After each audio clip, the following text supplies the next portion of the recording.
What's up mga paps? So marami na kamusta? Kamusta na ang ating SRV 200? So ito na po siya, may mga na-upgrade na ako. Kung mapapansin nyo, unang-una, kung makikita nyo, medyo bulky na ang ating tires. So ang size ng aking front tire is 110 by 90 by 17. Dual sport siya kasi marami-raming madudulas dito sa amin na daan. So nag dual sport ako. So para magkasya siya, gumawa tayo ng bracket, flat bar, tapos 4 na butas. Yun na, okay na siya. So nagpalit din tayong pipe kung mapapansin nyo. At may mga saddle bag. Tapos ano pa ba, meron tayong crash guard from Flash 150. Mabibili niyo sa Shopee kasi sa China yata Flash 150 ang pangalan ng SRV. So yon, ano pa ba, nagpalit tayo ng handlebar 10 inches. Hindi tayo sanay sa lowered handlebar, so nagpalit tayo at 10 inches ang nakuha natin. So wiring, wala tayong pinalitan, stock yan, mahaba.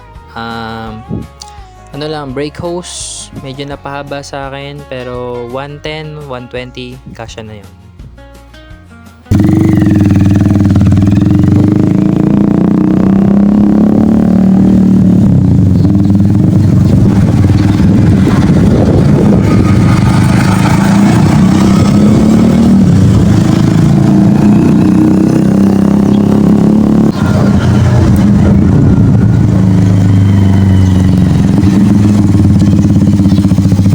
So yun yung tunog ng ating pipe pag walang silencer. Hindi naman siya nakakatakot sa checkpoint kasi nung nag-decibel test kami, pag may silencer nasa 83 to 84. Pagka walang silencer, pumapalo ng 88, 89, mga ganon. So okay naman ang ating SRV ngayon. So mga nakakilala sa akin, alam nilang dapat magma-Magnus ako. So bakit nga ba hindi tayo nag-Magnus? I-explain ko na lang sa isang video, masyadong mahabang kwento. Pero yeah, satisfied ako dito kay SRV, no? At kita nyo, napitikan pa tayo sa may sungay, no? Pag-alagala tayo ngayon. Hindi lang ako active dito, pasensya na kasi mas active ako sa TikTok ko pag nagpo-post ng mga travels ko. So yun lang naman ang aking SRV ngayon. Ano pa ba, meron pa pala, naglagay din ako ng fork boots. Hanapin nyo lang sa Shopee, is Honda Rebel 500 or 300 yata na fork boots saka cover yun. Ito yung magiging itsura niyan, mas naging bulky yung kanyang fork. So ito siya ngayon.